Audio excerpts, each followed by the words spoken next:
Continuamos en Sol de la Tarde. Bueno, damos la bienvenida ya formal a don Magín Díaz, que está con nosotros, economista, una persona que tiene un expertise amplio, lo demostró en su ejercicio en la administración pública respecto de lo que es el tema recaudación. Y sobre la recaudación debemos hablar. Bienvenido al espacio, don Magín, ¿qué tal? Bueno, gracias por tenerme aquí. Un placer. Patrón, comencemos con un tema que todos hemos abordado durante la semana. Y quisiéramos conocer su opinión, aunque a veces no hacen esquina o uno no le ve dónde hacen esquina, impuestos internos y las cuentas de los narcodiputados. Ay, o de la droga, el dinero mal habido en la actividad política. ¿Es posible controlarlo desde impuestos internos?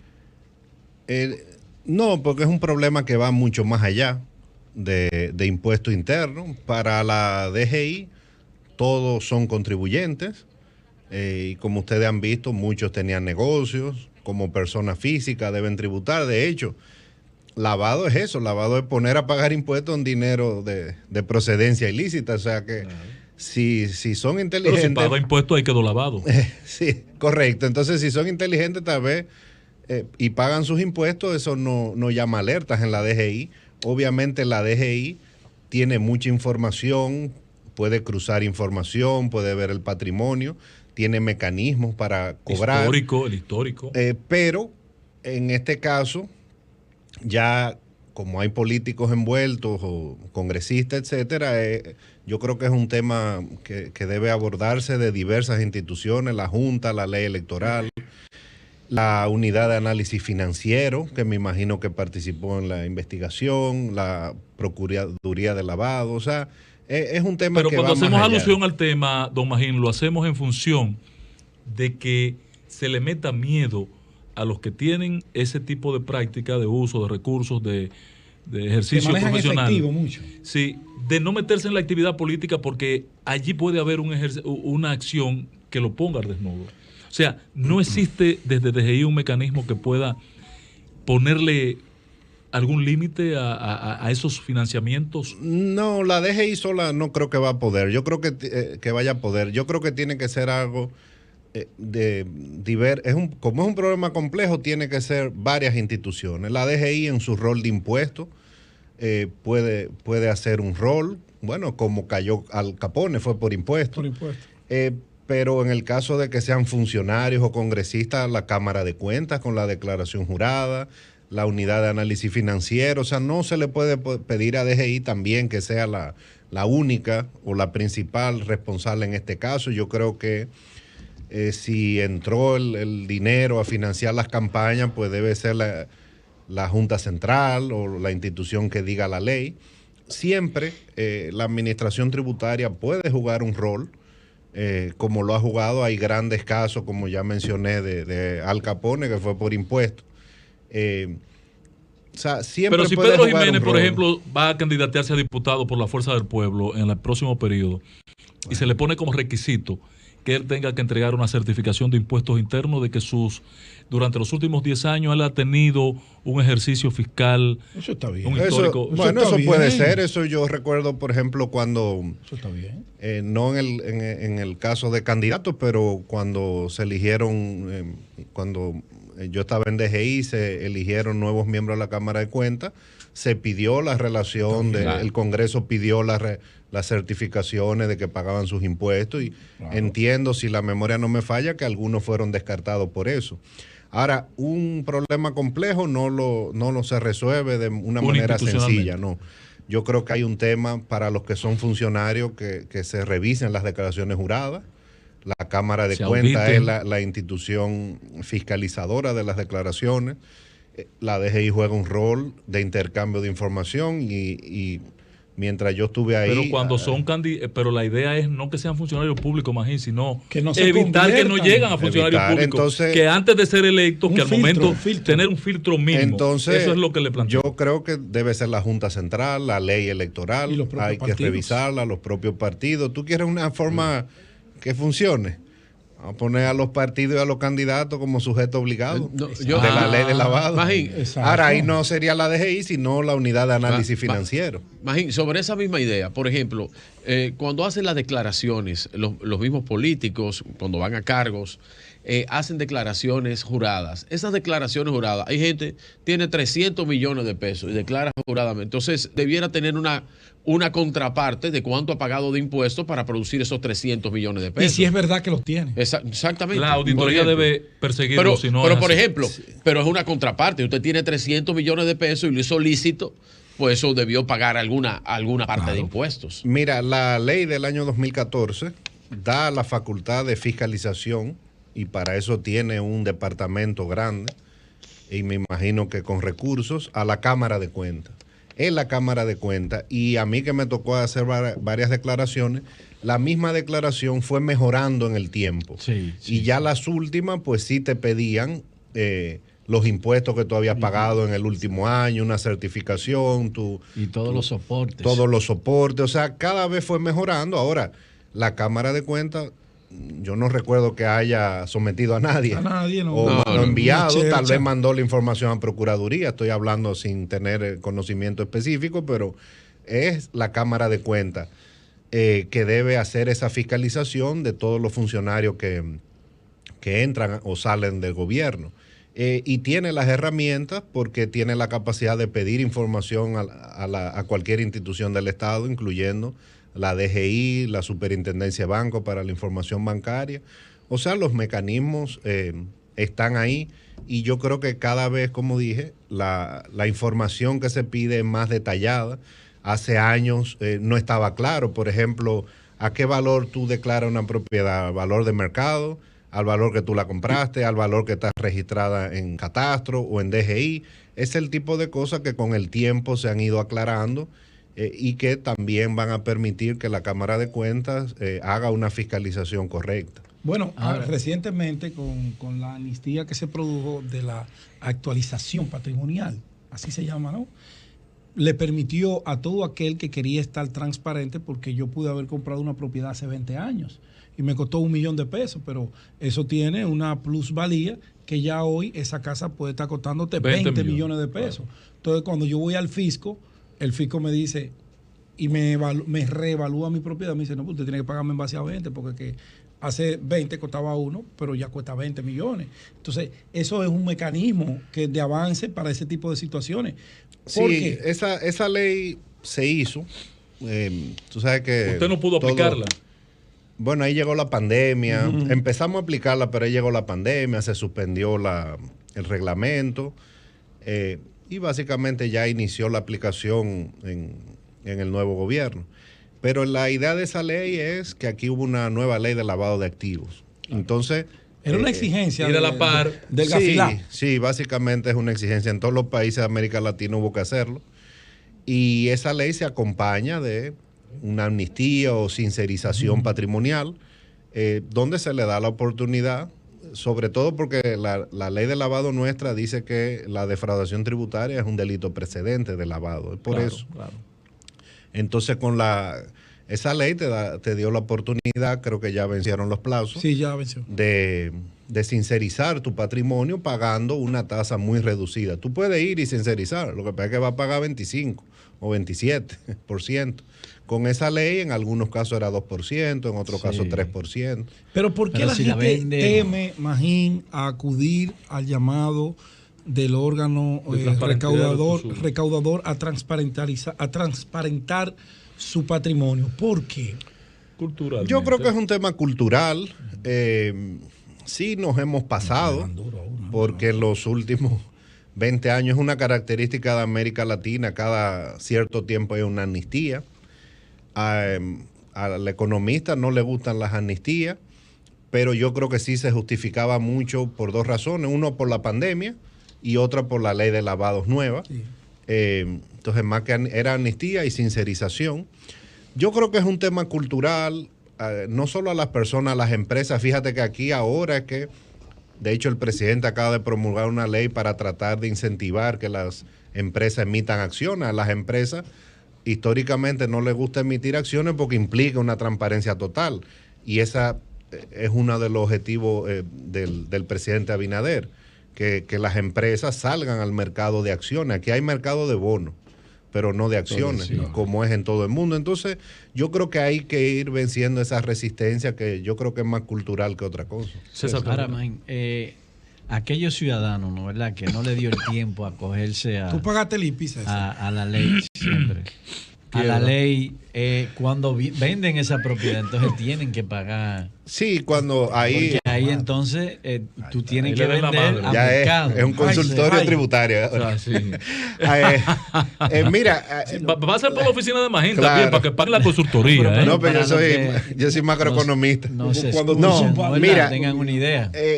El tema es que si tú vendes una propiedad, hay un impuesto de ganancia capital. Exacto. Que aquí es alto, es 25, 27%. Es muchísimo. Entonces, con esa ley tú podías revalorizar pagando un 2% y a la hora de vender, esas personas que tal vez tenían 15, 20 o 30 años, pues entonces llevaban su valor a algo de mercado y a la hora de vender no iban a tener ese gran...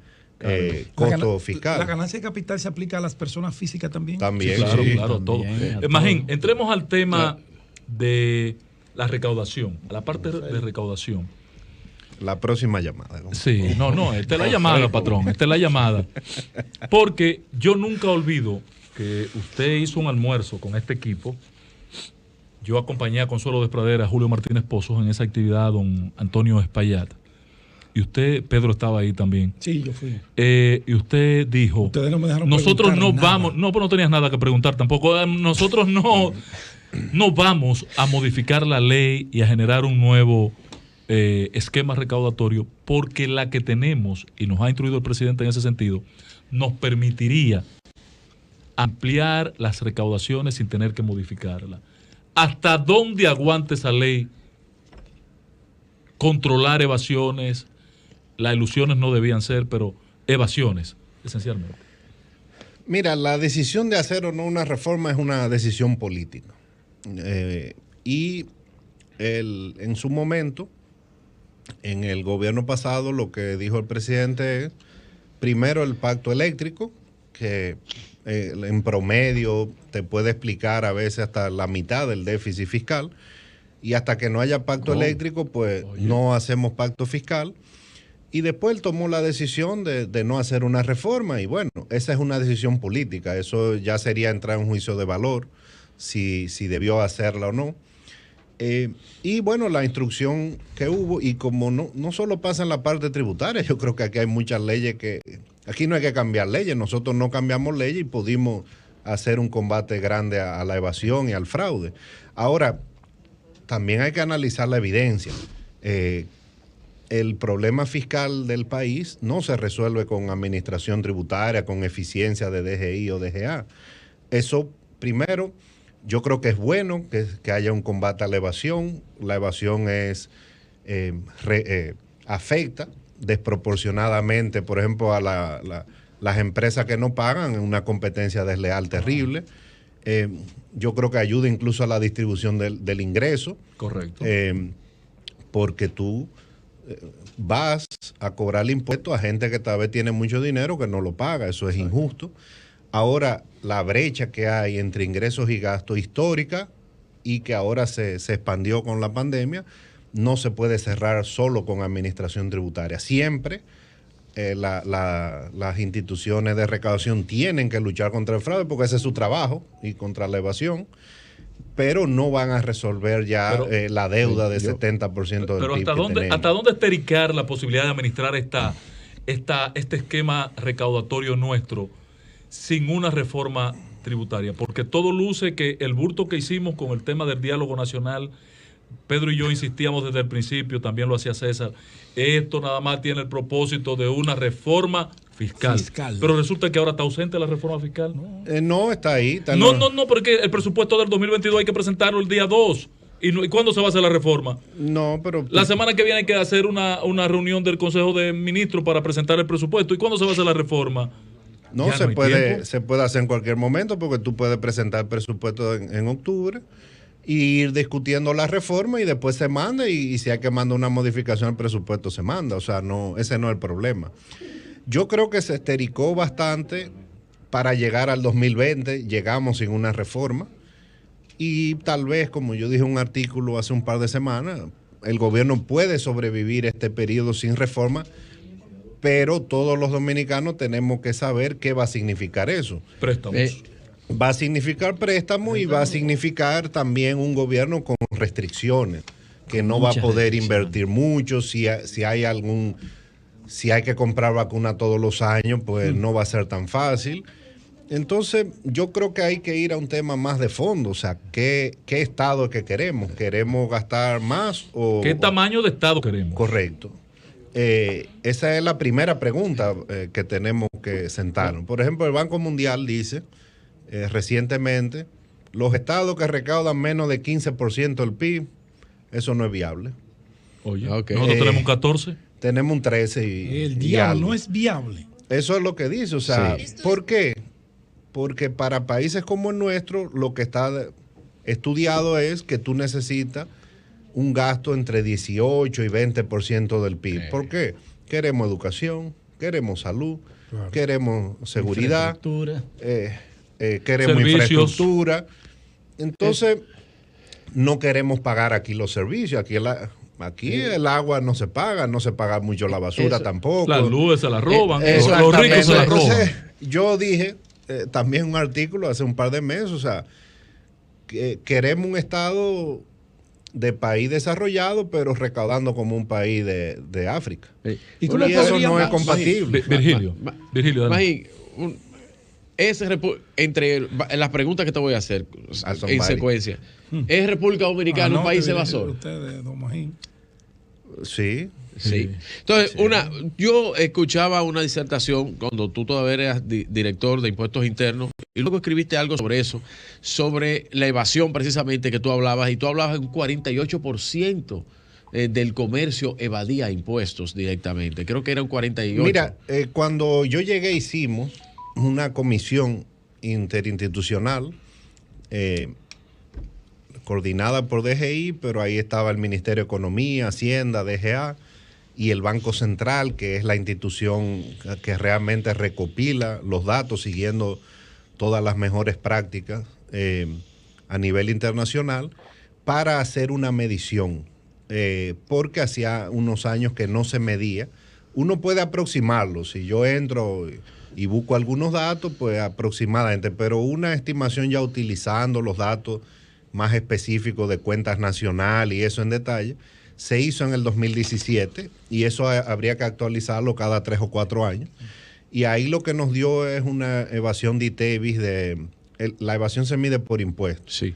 De ITEVIS de un 40% más o menos y de renta de un 60%. Ay, Dios. Ahora, ¿cuánto mala paga? Ahora, ahí debe estar eso no baja a cero en ningún caso. Los países, por ejemplo, que son líderes en cobro de ITEVIS, tiene la evasión 20%. Hay un piso a la evasión, o al cálculo, diría yo, que más que evasión se llama incumplimiento. Esa es la palabra técnica correcta, porque eso incluye el que hace fraude, pero también incluye el que por desconocimiento deja de pagar. O sea, no hay forma de tú separar eso en la cifra. Entonces, sí es alta, y en renta, en América Latina, es una región, 40%. Oh. Sí. O sea, es una región. Tenemos 20 puntos por encima. Tenemos 20 puntos, o sea, estamos por encima. Y eso tiene que ser un plan a 10, 15 años. Yo creo que la DGI ha avanzado, no solo en mi gestión para nada, sino desde que se creó la DGI y la DGA con leyes modernas. No son las mismas instituciones que antes de Juan Hernández y Miguel Coco. O sea, hubo una transformación, pero sin una reforma estructural. ¿Cómo pudo esta administración? Porque lo de aduana yo lo entiendo, con los fletes, las cosas, todo aquello. Los fletes es un 6%. Perdón.